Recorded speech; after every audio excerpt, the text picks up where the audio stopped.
जिनेंद्र। जय जिनेंद्र। पुत्र आपने ऐसा पाया जिसने राम का साथ निभाया। सती अंजना आपका विवाह पवन जय के साथ हुआ। 22 साल तक उन्होंने आपकी तरफ देखा भी नहीं। आपके चरित्र पर आरोप लगाया, आपको वन में छोड़ा गया। इतने कठिन समय में भी आपने धर्म साधना नहीं छोड़ी। कैसे किया आपने ये? सखी साथी, वन में मेरे कर्मोदय ने पुकारा था। पूर्व जन्म का पाप किया, अब उदय में आया था। बहुत विलप किया मैंने, फिर समझ आया। कर्मों का ये साया है, उससे कोई छूट ना पाया। धर्म का मर्म जाना जब, जिनेंद्र भगवान को ध्याया तब। और देखो, मोक्षगामी पुत्र की माता कहलाने का सौभाग्य पाया अब। जय हो, जय हो, जय हो। नाम आपका इतना प्यारा, सुगंधित होता वातावरण सारा। बहन चंदन बाला, बहुत दुख सहा आपने। जीवन ने दुख के झूले पर झुलाया आपको। सुंदर कोमल तन को बेड़ियों में जकड़ा गया। क्या आपको अपने नसीब पर क्रोध नहीं आया?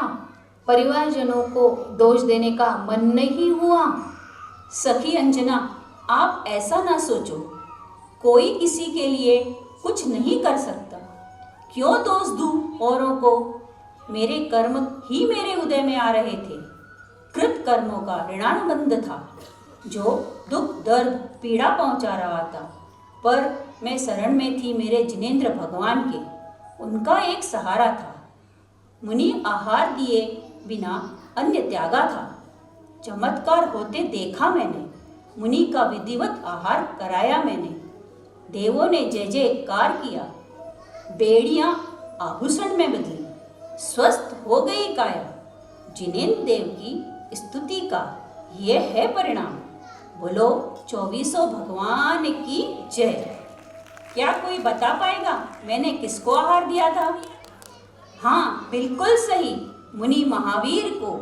बोलो महावीर भगवान की जय।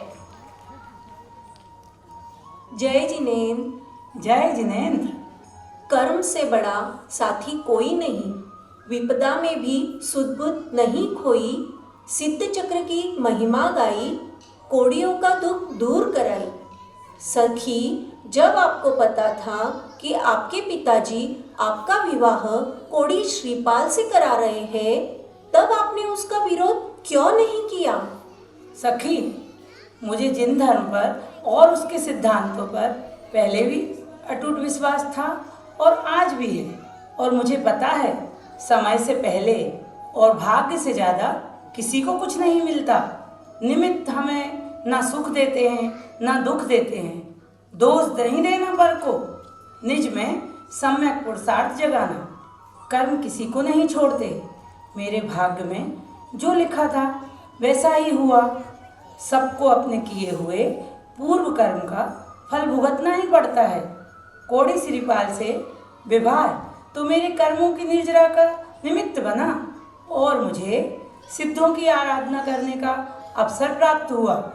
आप सबको मालूम है मैना सुंदरी ने कौन सा विधान किया? हाँ, बिल्कुल सही, सिद्ध चक्र विधान। और उस विधान के अंत में आता है, ध्यान नहन विधि दार उदय, पायो पद निर्वाण, पंच भाव जुत थिर वहे, नमो सिद्ध भगवान। सखी, विवाह के बाद जब ये ज्ञात हुआ कि राजा श्रेणिक तो बौद्ध धर्म को मानने वाले हैं, तो आपको क्या लगा? आपको तो जिन धर्म पर अटूट श्रद्धा और भक्ति रही है, फिर आपने ऐसा क्या किया कि राजा श्रेणिक का मिथ्यात्व भी दूर हुआ और आज वो भावी तीर्थंकर की श्रेणी में आ गए? सखी, मुझे ये राजपाट, ये सांसारिक वैभव, ये राजमहल कुछ भी रास नहीं आ रहे थे। मुझे तो बस दिन रात जिनेंद्र भगवान का ही चिंतवन रहता था। राजा श्रेणी का मिथ्यात्व कैसे दूर हो, यही चिंता रहती थी।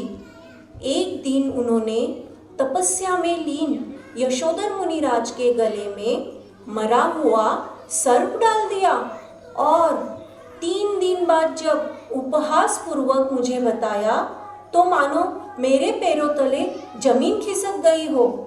तभी हम मुनिराज को देखने हेतु वन पहुँचे तो देखा मुनिराज आज भी वही शांत भाव से अपनी तपस्या में लीन है। चींटियों ने पूरा शरीर काट काट कर लहूलुहान कर दिया था, फिर भी मुनिराज अपने ध्यान में मग्न थे। यह देखकर राजा श्रेणिक को बहुत आश्चर्य हुआ। हमने मुनिराज का उपसर्ग दूर किया। फिर मुनिराज ने हम दोनों को एक समान आशीर्वाद दिया। यह देखकर उसी क्षण राजा को अपनी गलती का पश्चाताप हुआ और उनका मिथ्यात्व दूर हुआ। उन्हें सच्चे देव, शास्त्र और गुरु पर श्रद्धा हो गई और उन्होंने अपना मोक्ष मार्ग प्रशस्त किया। साथ ही मेरी मनोकामना भी पूर्ण हुई। जय हो, जय हो, जय हो। जय जिनेन्द्र, हे आदिपुत्रियों, ब्राह्मणी और सुंदरी, धन्य है आप दोनों। पिता का सर किसी और के आगे झुके नहीं, सो आजीवन ब्रह्मचर्य व्रत ले लिया। पिता ने शिक्षा की बात की तो आपने इतने गूढ़ विषय को सहज ही स्वीकारा। पितामान सर्वपरि है सती। उन्होंने तो इस संसार को जीवन जीने की कला सिखाई। हमने तो बस उनके मार्ग पर चलने का ठाना।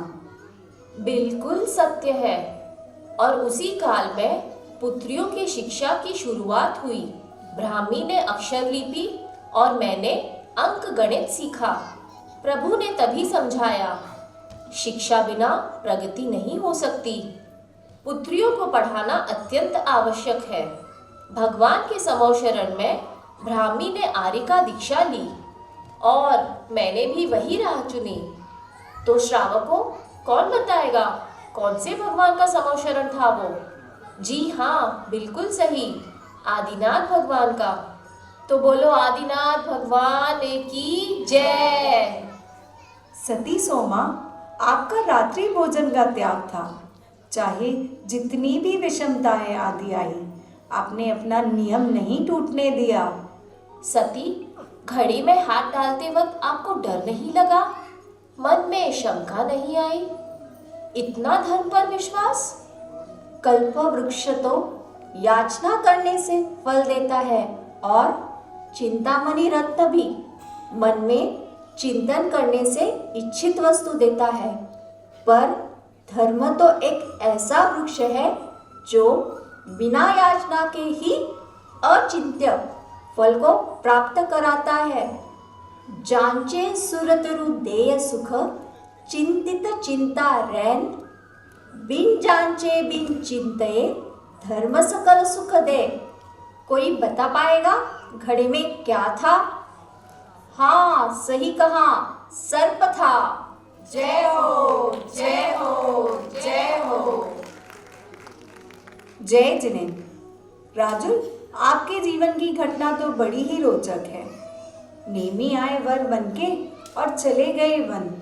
आपको जाना था संग, पर आपने भी ओढ़ लिया वही रंग। कौन सा क्षण था जब आपने भी मोक्ष मार्ग को ठाना था?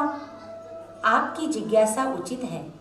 जाना था नेमी के संग। जब वो चले गए वन, तो मैंने भी ओढ़ लिया वैराग्य का वही रंग। मैंने नेमी की राह देखी, उन्हें अपना वर माना। उनका वैराग्य आना ही शायद मेरे वैराग्य आने का निमित्त था। बस फिर क्या था? आभूषण श्रृंगार त्यागी सारी मोह माया और चल पड़ी नेमी के पथ पर। समझ आया, इस संसार में एक जिन धर्म ही हमारे शरणभूत है। सखियों, क्या आप बता पाओगे जिनसे मेरा विवाह होने वाला था वो कौन से तीर्थंकर बने?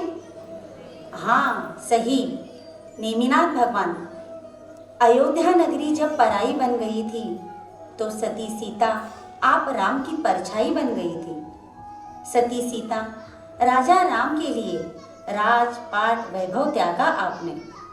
2 बच्चे कोख में थे, तभी राजा राम ने बिना बताए परित्याग किया आपका। इतना ही नहीं, परीक्षा के लिए अग्निकुंड बनवाया, आपको क्रोध नहीं आया? अग्निकुंड की ओर बढ़ते बच्चों का ध्यान नहीं आया? हर्ष हो रहा है आपका प्रश्न सुनकर। ऐसा भी कोई सोच सकता है? पर सती, कर्मों का खेल निराला है, कभी हंसना तो कभी रुलाना है। ये जब समझ में आता है तब जिन धर्म ही सुहाता है। पता था शीलव्रती हूँ, पर समाज के लिए अग्नि परीक्षा देना जरूरी था। परित्याग वैराग्य का कारण बना और आरिका दीक्षा लेकर जीवन सफल बना। छोटे छोटे बच्चों, क्या बता पाओगे भगवान राम कहाँ से मोक्ष गए हैं? तो बोलो सिद्ध क्षेत्र मागी तुंगी जी की जय। हम याद करें सती ब्राह्मी को, सुंदरी और चंदन बाला, राजुल द्रौपदी कौशल्या, मृगावती सुलसा सीता। शील पालन का था गहना, विनय का पहना था कंगना, श्रद्धा की माथे पर बिंदिया, संयम की ओढ़ी थी चुनरिया। उन सतियों को याद करे प्रभुवर से, फरियाद करे सम्यक्त्व हमें उनके जैसा दे। धर्म का साथ था, खुद पर विश्वास था, साहस हमें उनके जैसा दे।